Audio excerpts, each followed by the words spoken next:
Would you agree to an opt-in as opposed to an opt-out? Senator, I think that certainly makes sense to discuss. Privacy in 2020 is under a greater attack than ever before, and the major pushing force is deception. And we do not sell data to advertisers. Well, we don't sell data to clearly anyone. rented. We go to great lengths to protect their privacy, and we give them transparency, choice, and control. If our customer was our product, we could make a ton of money. We've elected not to do that. All major tech companies are now heavily running on the promise of protecting your data and not selling it to advertisers. And that's while they're luring you into their ecosystems. The Big Five is literally everywhere. If you just end up running a cookie or a tracking script on some random website, or that game you love playing has some hidden Facebook code in it that automatically sends all your phone's data to Facebook even if you don't have an account, your data is being linked, so that wherever you go, the Big Five has their eyes on you, ready to monetize even the little space on your phone's push notifications. We could make a ton of money if we monetized our customer. Thanks, Tim. I'll take it from here. At any given moment, the Big Five is following you throughout your whole digital presence. From communication, through socializing, chatting, web browsing, searching, shopping, streaming, working, gaming, to living your virtual life in whatever other way. This data linkability is the biggest menace to our digital privacy and is the strongest weapon of data hoarders. If they can find two matching data points, you're linked.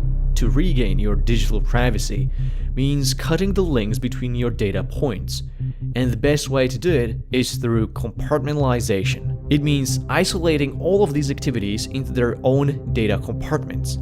We want to carefully choose our providers so that no one is trusted with more than one service at a time. That means your email provider should only handle your emails and not also be your search engine or instant messenger. Privacy compartmentalization is your best defense against data linkability. Let's start with the easiest and among the most significant compartments, search and browsing. These two activities, if tracked, can reveal a lot about your inner thoughts and most private moments, and it can directly impact your health or home insurance fees, quality of services, or flow of information. For search, there are plenty of privacy-respecting alternatives. For now, it's DuckDuckGo, Quant, Startpage, and SirX. I personally use DuckDuckGo the most, but to diversify my sources, I like to combine with others when researching stuff. But if you are doing all of your searches on Chrome, Safari, or Edge, then your searches could still be tracked. This is why it is important to secure your browsing with a privacy-focused web browser. For normies, I'll recommend Brave, simply because it provides the most protection out of the box without tweaking it. And if you want to be really sure no one is snooping on your browsing and searching, use Tor browser. Android and all desktops are officially supported, and iOS has an official yet still sufficient Onion browser. Tor browser gives you a fresh clean slate every new session, which is important. You should say goodbye to the bad habit of storing all of your browser data indefinitely. If you don't delete cookies, cache, and history, then websites can still track you. Brave doesn't delete your browser data upon exit by default, so I highly recommend reconfiguring Brave in its simpler privacy settings. Tor will hide your IP address and conceal your browsing from your ISP. Its default settings are fine for normies, but if you expect reasonable anonymity, you should set the security slider to the safest mode. This will make Tor browser block all JavaScript and media, which is essential to prevent tracking. To unbreak websites that can't function without JavaScript, use NoScript extension to manually re-enable them. The most secure browser for Android is Bromide, which is only available on F-Droid or on their official website. So if you're brave enough, I would recommend Bromide over Brave. If you want to be able to do multiple things at once, it's best to use different browsers or separate browser profiles with strong privacy configuration so that no two trackers are loaded on multiple browser sessions at once. For this purpose, I recommend Firefox with privacy-hardened and purpose-driven profiles. Firefox is excellent at compartmentalized web browsing in cases where Tor is too slow or flat-out blocked. You can have one profile for shopping, another one for video streaming, and so on. I covered hardening Firefox for privacy before in multiple videos, and I won't go over it here since not much has changed. If you want a detailed guide, I'll link to it in the description. But while we are still at browser level, there's a new innovation finally hitting mainstream. Socialism. Socialism for apps. Progressive web apps. These are website versions of native mobile apps that are run by your browser, but can be installed on your home screen and function as standalone apps with notifications and other features. The best thing about PWAs is that your phone's data is better protected from permission-invasive apps like social media. PWAs don't have access to your contacts, files, or background location, so they're much better for privacy than native apps. Twitter, Facebook, Instagram, Uber, Telegram, among many others support PWAs, and all mainstream browsers are PWA enabled. So the best way to use social media apps is to have a dedicated browser to run them as progressive web apps. Since social media is already privacy invasive, you can even use your default browser for this like Chrome or Safari, but make sure you only use this browser for PWAs and nothing else. Progressive web apps are now supported on most desktops too. On Android, there is a fast application called Web Apps available from F-Droid that can basically turn any website into a sandbox and secure home screen app. So it can be used for websites that don't have PWA support yet. Now let's move on to private chatting. At the moment, your instant messaging is centralized within mainstream social media applications, but there are good encrypted messengers that also take further steps to protect your metadata, your contacts, timestamps, location, etc. The gold standard is Signal, easy to use and super easy to transition to. It uses your phone number for registration, but the app is end-to-end encrypted and the servers store no metadata for longer than necessary to deliver the message. Use Signal to privately communicate with your close friends and family. And I can hear your objections. But nobody's using Signal. How am I supposed to communicate?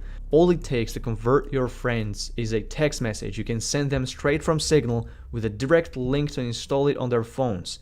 It's the easiest thing in the world they would have to do, and it costs them nothing.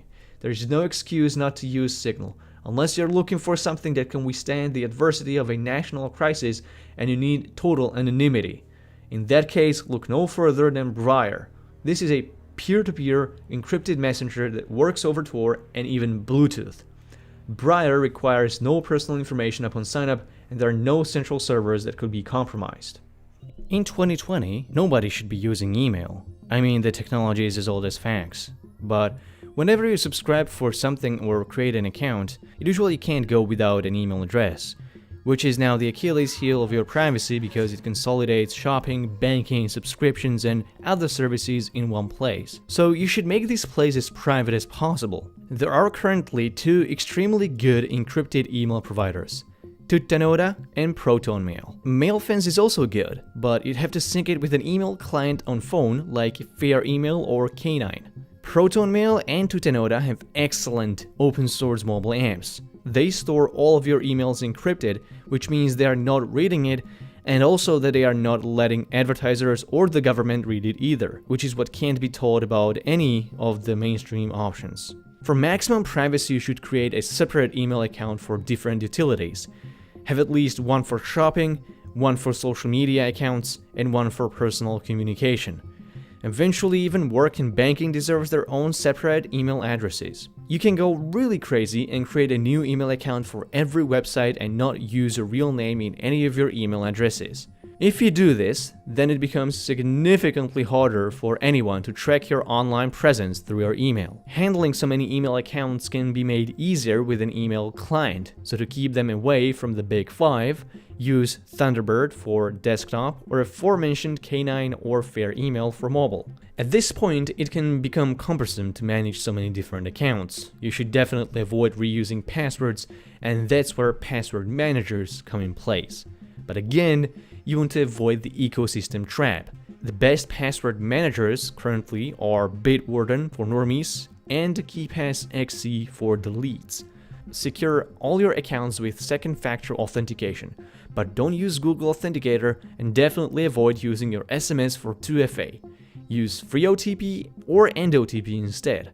These are both good free software one-time password generating apps. Isolating your security is excellent at keeping it away from the big five that are prone to disproportionately attract hackers and cybercrime. In my security tutorials, I always tout using an application firewall on your phone, and that is true for enhancing your privacy as well. The best option for Android is NetGuard, which is completely free and open source, and iOS rocks with Lockdown, which also blocks specific network connections. The biggest privacy benefit of using an application firewall is that you can block unnecessary internet access to apps that don't need it and which only use it to drag your data from your phone to their remote servers. By isolating our searching, browsing, chatting, and email communication, we essentially learned how to keep the big five from cross-tracking between our different activities. With this mindset, you can expand to whatever other area of your digital life. A couple of good examples that deserve to be mentioned here are Nextcloud as a replacement for G Drive or any other cloud storage. The free version offers significantly smaller storage than that of mainstream cloud providers, but remember, there is no cloud, only other people's computers. So if you are not paying for the storage with money, they are gonna pay for it with your data. You should encrypt your files before uploading them. The most convenient solution is through Cryptomatter that works with any service and can do the job automatically for you. A more savvy but still doable solution is Veracrypt, which offers extremely strong encryption and data security that's completely in your hands. I also totally love using OpenStreetMap Automated Navigation Directions, or OSMAND. It's a full-featured Google Maps replacement without any of that location tracking that's constantly going on with Google. There's a free version of this with limited scope, but you can add more maps with a small purchase. Which again goes back to my previous point of how no service is truly free and it's either paid for by cash or data. F-Droid is one of the reasons why Android can be better at privacy than iOS. It's a repository of free and open source apps for pretty much everything you need on your phone. It's like Play Store, but without all that evil Google stuff, and I highly recommend finding a replacement for all of your default apps. And I mentioned this as my last point, custom ROMs. By flashing Lineage OS, you can get an open source Android phone that is completely Google free. Graphene OS is a security focused mobile OS made for Pixel phones. So if you have one of those and want the best security currently available on a smartphone, go for Graphene. Oh, and if you want to rewatch this video without YouTube knowing about it, just head to Invidious, search for my channel and watch my content free from Google's creepy eyes. Fire up Tor browser with maximum security for absolute anonymity. This front-end YouTube alternative works without JavaScript, which is awesome. If you want a full YouTube client for your phone, then NewPipe is the best fast replacement. Learning the mindset of data compartmentalization can get you really far with your digital privacy. It will also block all ads on my videos, so if you like this content, I would humbly appreciate your support on my Patreon or through my crypto wallets. I understand if you don't do it, in which case I kindly ask you for your engagement so that YouTube recommends this advice to more people. Thank you very much for watching, I hope you find this video helpful, please subscribe, and have a nice day.